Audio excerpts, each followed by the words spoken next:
ॐ सोमनाथाय नमः। ॐ मल्लिकार्जुनाय नमः। ॐ महाकालेश्वराय नमः। ॐ ओंकारेश्वराय नमः।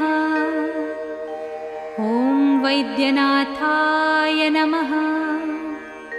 ॐ भीमशङ्कराय नमः। ॐ रामेश्वराय नमः। ॐ नागेश्वराय नमः। ॐ विश्वेश्वराय नमः। ॐ त्र्यम्बकेश्वराय नमः।